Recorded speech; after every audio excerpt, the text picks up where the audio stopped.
April 7th, 1945. Dawn broke cold and misty over the small German town of Alan-Grabo, 70 kilometers west of Berlin. Hedwig Miller, 23 years old and exhausted from 3 years of service as a Hellfire, a female auxiliary in the Wehrmacht, stood frozen at the window of the derelict schoolhouse that had served as their dormitory for the past 6 months. What she saw through the broken glass defied 8 years of indoctrination and everything she had been told about the American enemy. Instead of the savage horde described in Dear Sturmer, instead of the degenerate gangsters depicted in propaganda films, she witnessed something impossible. Disciplined columns of well-fed, well-equipped soldiers, their uniforms clean and intact, their vehicles numerous and functioning. But it wasn't their appearance that shocked her most. It was their actions. American jazz were unloading crates from trucks, food, medicine, blankets, not the behavior of barbarians coming to rape and pillage, but an army so abundantly supplied they could afford to share with their conquered enemies. They looked like giants. Hedwig would later write in her diary, not just in stature, but in their casual confidence. They moved like men who had never known true hunger. And their trucks, so many trucks, more than I had seen in the entire war, kept coming and coming. How could we have been fighting such an enemy? What hope did we ever have? As she watched an African-American soldier hand chocolate to a group of weary German children, the horrible truth began to dawn.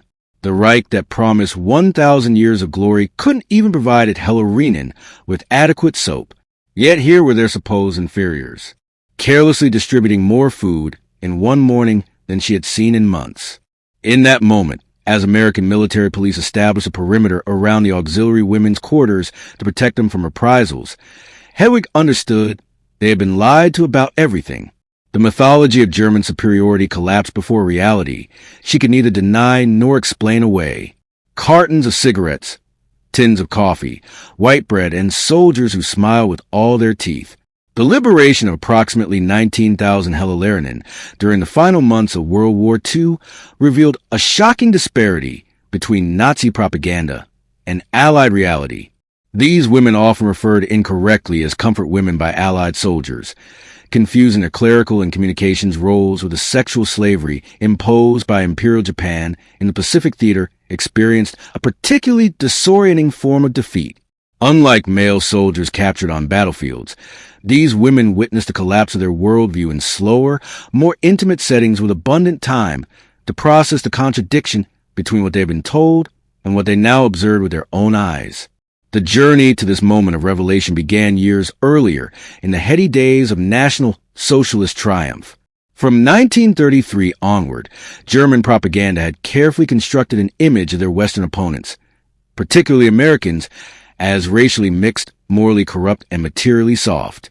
Joseph Goebbels' Ministry of Public Enlightenment and Propaganda produced over 1,000 films during the Nazi period, many explicitly portraying Americans as gangster-controlled degenerates obsessed with money and lacking the spiritual fortitude for serious warfare.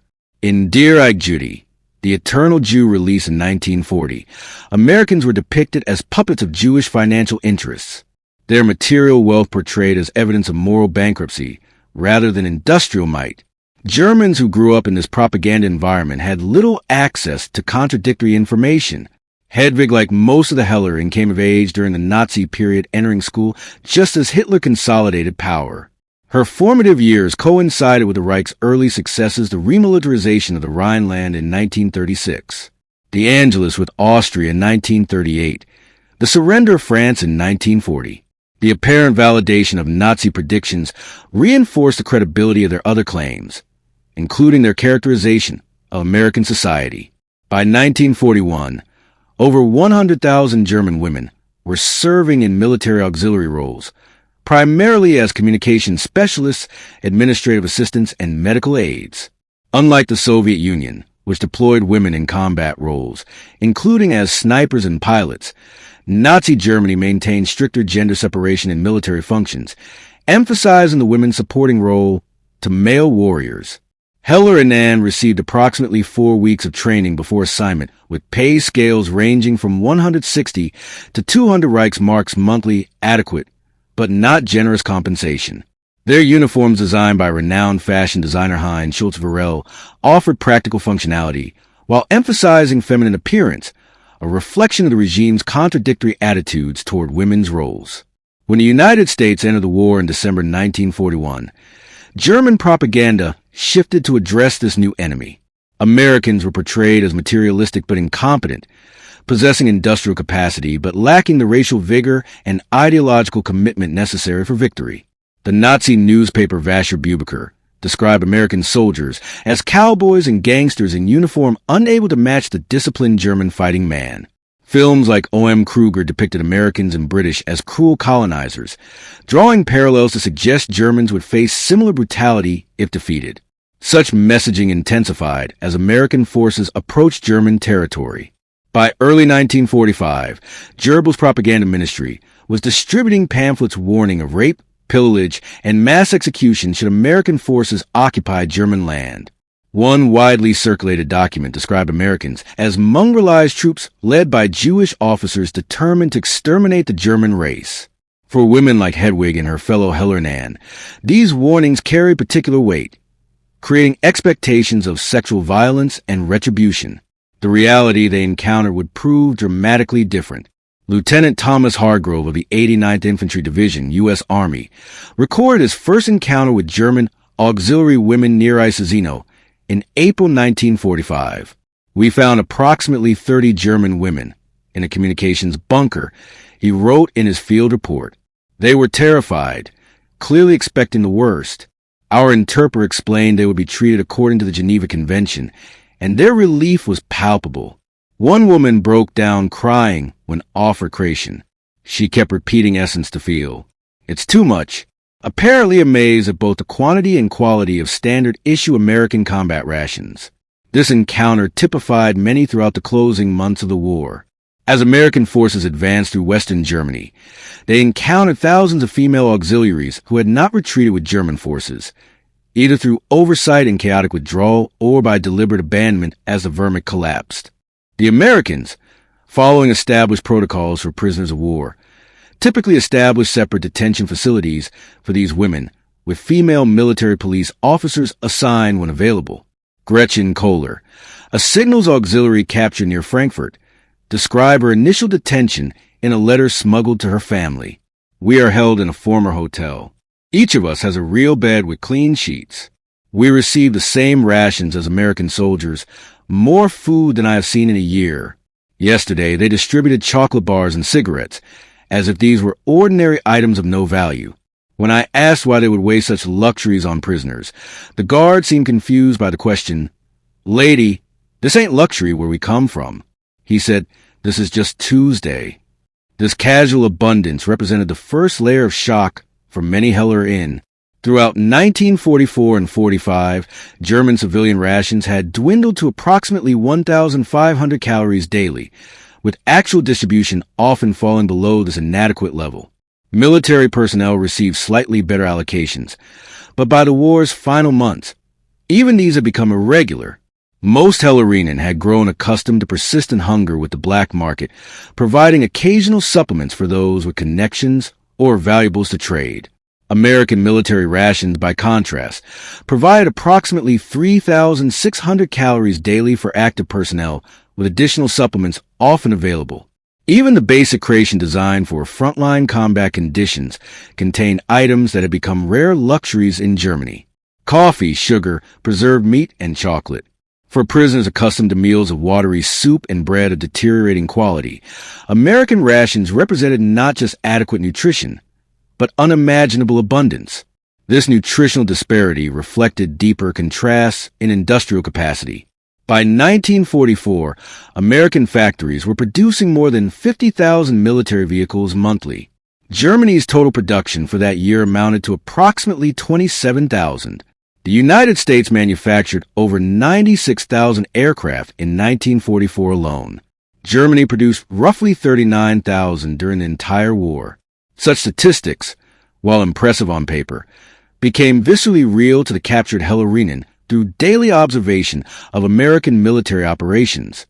Ilse Baer, a communications specialist captured near Kassel, recorded her observations in a diary later recovered by American intelligence officers. The Americans appear to have an inexhaustible supply of everything. Their trucks run constantly, burning fuel without concern. When a vehicle has mechanical problems, they often simply abandon it and take another. Yesterday, I watched a supply sergeant discard 15 pairs of boots because they showed slight water damage. In Germany, those boots would have equipped an entire platoon, and men would have fought to receive them. The abundance extended beyond military equipment. Many Heller Anand remarked on the personal possessions of American soldiers, multiple changes of clothing, watches, cameras, fountain pens, and personal hygiene items that had become rare in Germany. Erika Schmidt, captured near H. Heilberg, noted, "Every American soldier seems to have his own toothbrush, razor, and soap. They use fresh water to shave every day, even as we have been told German civilians must conserve every drop." When I mentioned this to our interpreter, she laughed and said, "In America, everyone is running water, even poor people." Perhaps most disorienting was the contrast in health and physical condition. After years of propaganda emphasizing Nordic physical superiority, many Hellerinnen found themselves face to face with American soldiers who towered over the average German. Decades of better nutrition had produced a generation of Americans who were on average several centimeters taller than their German counterparts, with the difference becoming more pronounced in the war's final years as German nutrition deteriorated. "The Negro soldiers are particularly disturbing to our worldview," wrote Helga Brandt, a medical auxiliary. "We were taught these were inferior beings, barely above animals. Yet they are tall, strong, well-fed, and many speak better German than Americans of German descent. They operate complex equipment with confidence and show no signs of the mental deficiency we were told was characteristic of their race."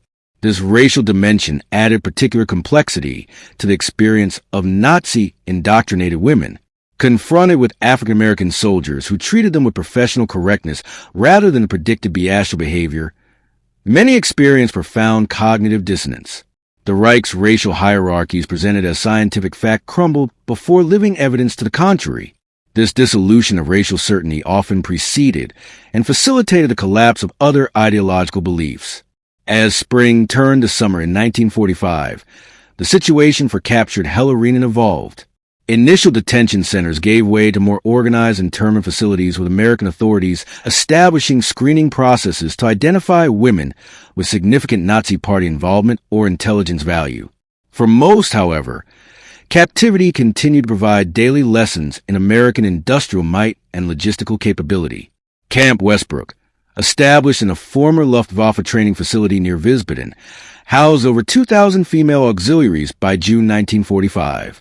Organized under the supervision of the Women's Army Corps, the facility maintained separate barracks for officers and enlisted personnel, continuing German military hierarchies while introducing decidedly American elements to daily life.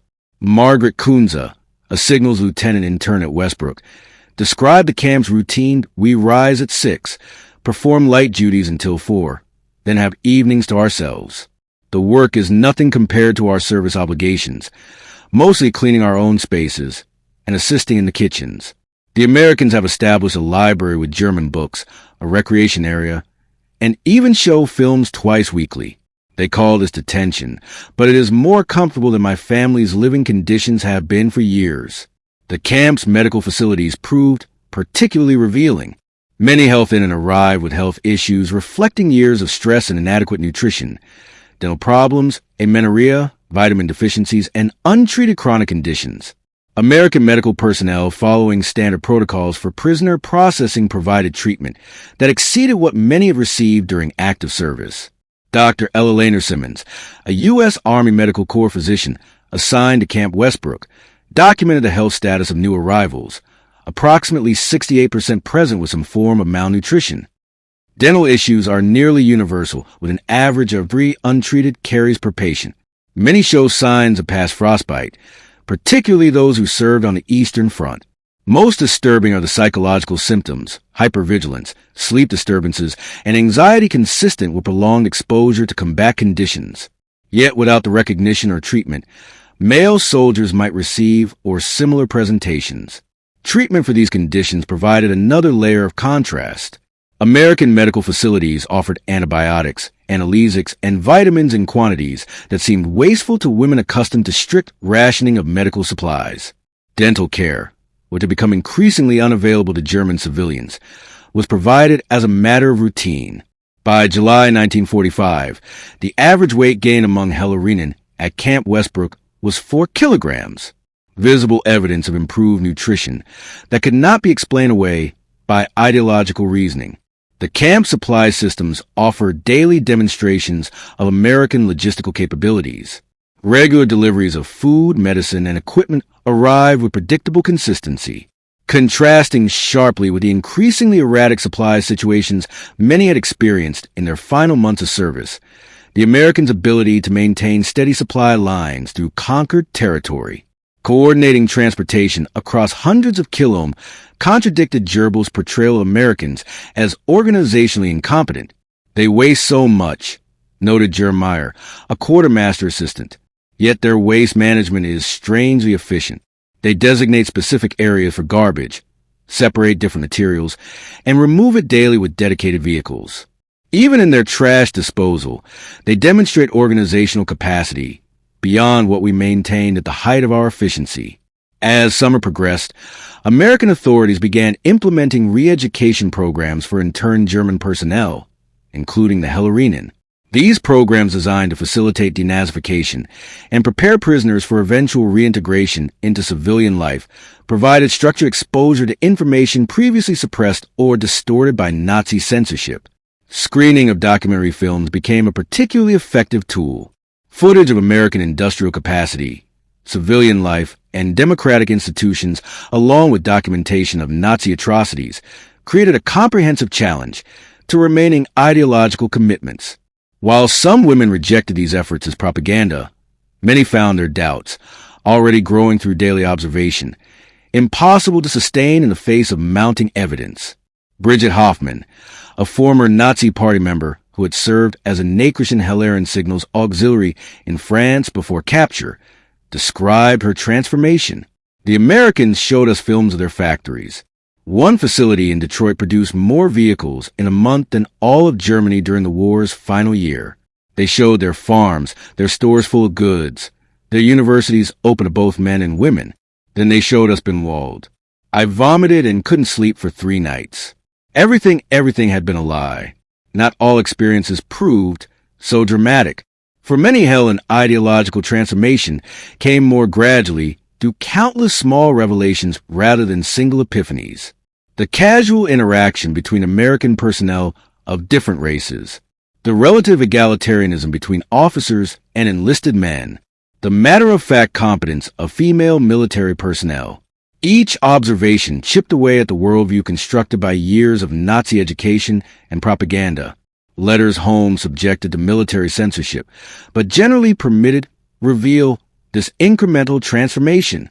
Initially, many women described their American captors in terms consistent with previous beliefs emphasizing perceived moral laxity or cultural differences. Over time, these characterizations evolved with increasing acknowledgement of positive qualities and expressions of doubt about previous convictions. Hella Pfizer, writing to her mother in Munich in August 1945, "The Americans continue to surprise me. Last week, they organized a concert with their military band. They played Beethoven and Mozart, not just their jazz music, as we expected.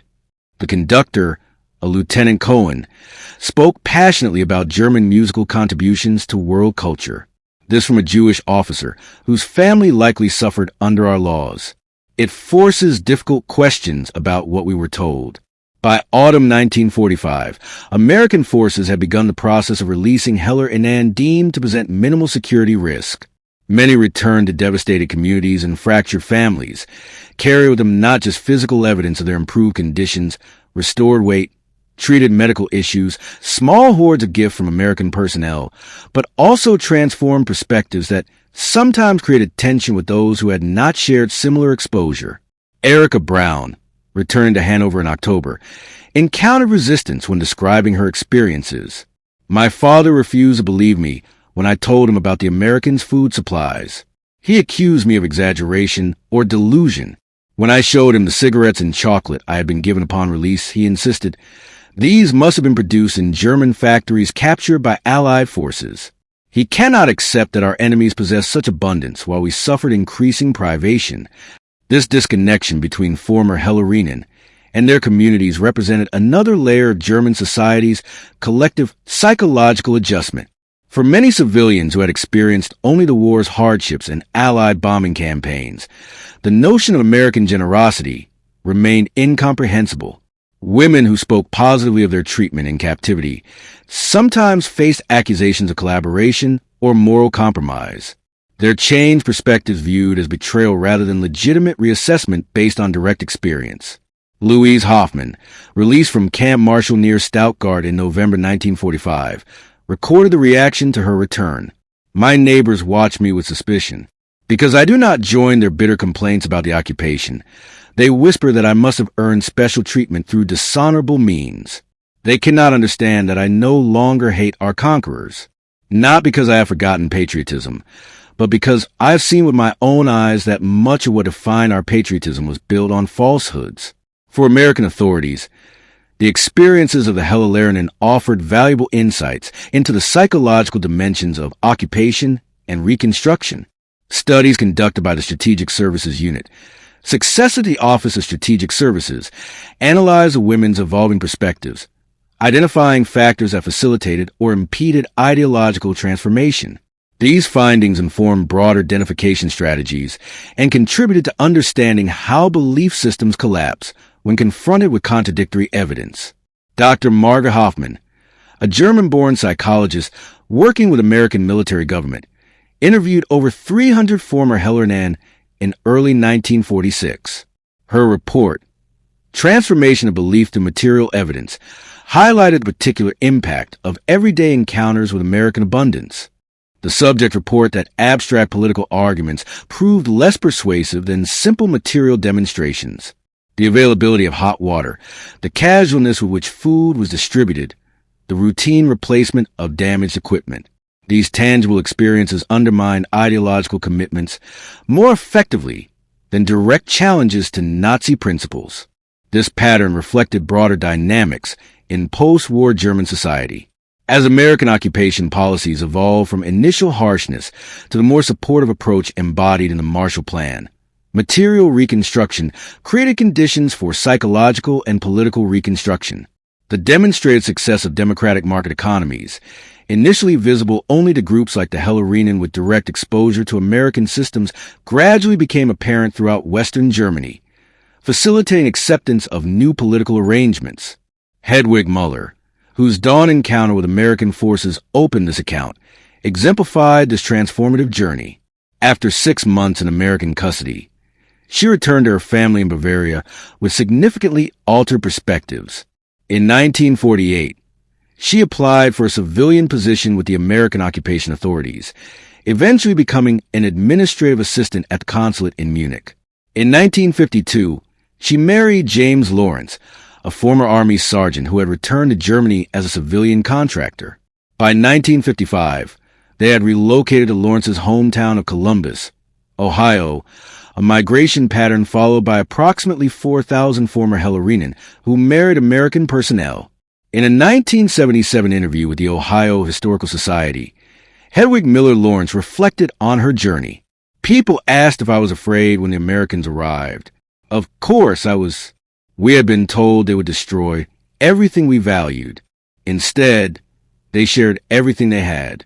My first chocolate bar, given to me by a soldier, those who didn't even want thanks, contained more truth about America than all of Goebbels' speeches. I learned that abundance creates generosity, while scarcity breeds a kind of fear the tyrants use. This is the lesson I carried with me to my new home. The experiences of the Hellerinnen represent a unique historical window into the psychological dimensions of defeat and ideological collapse. Unlike male combatants whose military surrender occurred in more formalized contexts, these women experienced a more intimate, prolonged confrontation between their indoctrinated expectations and observed reality. Their testimonies reveal how material evidence, the tangible, undeniable reality of American abundance, contrasted with German scarcity, undermined abstract ideological commitments more effectively than direct argumentation. This process mirrors larger patterns in Germany's post-war reconstruction. The economic miracle Burrus won during the 1950s facilitated by Marshall Plan assistance, and currency reform created material conditions that supported political rehabilitation. West Germany's successful integration into democratic institutions and market economies built upon the same dynamic experience by the Heller in practical demonstrations of system effectiveness, proving more persuasive than ideological arguments. The historical irony remains striking. National Socialist ideology had emphasized material sacrifice for spiritual strength, portraying American abundance as evidence of moral weakness. Yet this abundance, when encountered directly, revealed not decadence but organizational competence, industrial capacity, and societal cohesion, the very qualities the Reich had claimed as its unique strengths. The chocolate bars, cigarettes, and creations distributed to astonish helper and contained more than calories. They demonstrated the bankruptcy of a worldview that had defined German identity through contrast with materialistic enemies. 76 years after these encounters, fewer than 100 former Heller Nan remain alive, most now in their late 90s. Their experiences, the shock of discovering abundance amid defeat, the gradual transformation of worldview through material evidence, the complex readjustment to post-war society offer valuable insights for understanding how belief systems collapse and reform in their journey from indoctrination through disillusionment to reconstruction. They exemplify the larger trajectory of German society in the 20th century. Their testimonies remind us that ideological commitments, however fervently held, remain vulnerable to contradictory evidence, particularly evidence encountered through direct personal experience rather than mediated information. The American soldiers who casually distributed chocolate to astonish German women accomplished something propaganda films could not. They made the abstract concrete, transforming the enemy from mythological construct to human reality. Lee Mittner, the Austrian physicist who escaped Nazi Germany in 1938, once observed that reality doesn't go away when you stop believing in it. For the Hellerian and of the Wehrmacht, this truth arrived with American liberation, not as an abstract principle, but as chocolate bars, antibiotics, and functioning trucks. Material evidence that no amount of ideological commitment could explain away. In their disillusionment lay the seeds of reconstruction as one worldview collapsed to make room for another built on more sustainable foundations. The final irony, perhaps, is that the Reich's emphasis on material sacrifice may have accelerated its ideological collapse. By creating conditions of artificial scarcity, the Nazi leadership established a contrast that made American abundance all the more shocking and persuasive when directly encountered. The regime that promised greatness through struggle found its former adherents easily converted by simple comforts taken for granted in democratic societies. In the end, chocolate and hot water proved more powerful than propaganda, demonstrating that human needs, when satisfied, create more durable loyalty than fear and deprivation ever could. For women like Hedwig Miller, the journey from Wehrmacht to auxiliary to American citizen encompassed more than geographic distance. It represented a profound reassessment of values, priorities, and possibilities. A transformation initiated by the shock of liberation, but sustained by the demonstrated benefits of alternative social arrangements. In her new Midwestern home, she found not the spiritual emptiness predicted by Nazi ideology, but a community offering dignity, opportunity, and security. This transformation, multiplied across thousands of individual experiences, contributed to the larger rehabilitation of German society and the establishment of peaceful relations between former enemies. When Chancellor Konrad Adenauer visited Washington in 1953, his delegation included 3 former Heller and Ann who had married Americans and become U.S. citizens.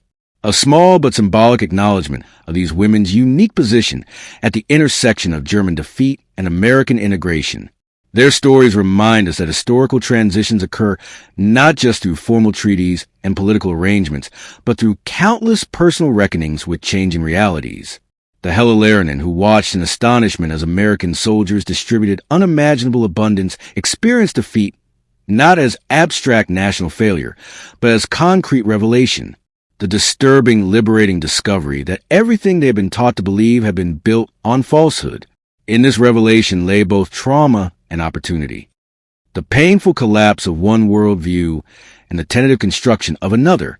Their journey from shock through acceptance to adaptation traces the larger arc of Germany's post-war transformation, a process that began not with the Marshall Plan or Constitution writing, but in moments of private recognition when individual Germans confronted evidence they could neither deny nor reconcile with previous beliefs. For societies emerging from authoritarian systems, the experiences of the helper in offer valuable insights. Ideological transformation rarely occurs through abstract argument alone. It requires tangible demonstration of alternative possibilities. The most effective challenge of propaganda is not counterpropaganda, but lived experience that contradicts ideological claims. When people can see, touch, and taste evidence that undermines official narratives, even deeply entrenched beliefs become vulnerable to revision.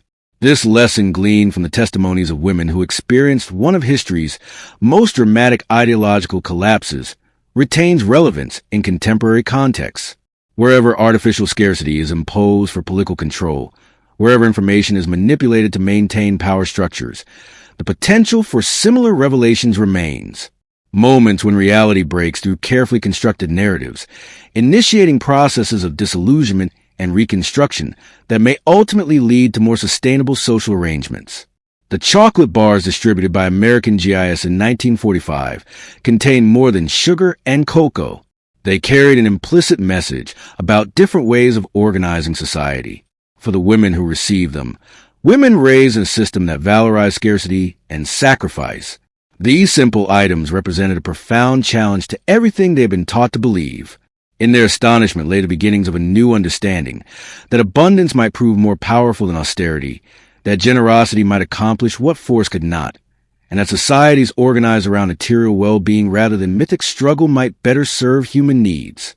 76 years later, as the last survivors of that generation depart, their testimonies remind us how quickly seemingly permanent systems can collapse when confronted with contradictory evidence, and how resilient human beings can be in constructing new understandings from the ruins of discredited beliefs.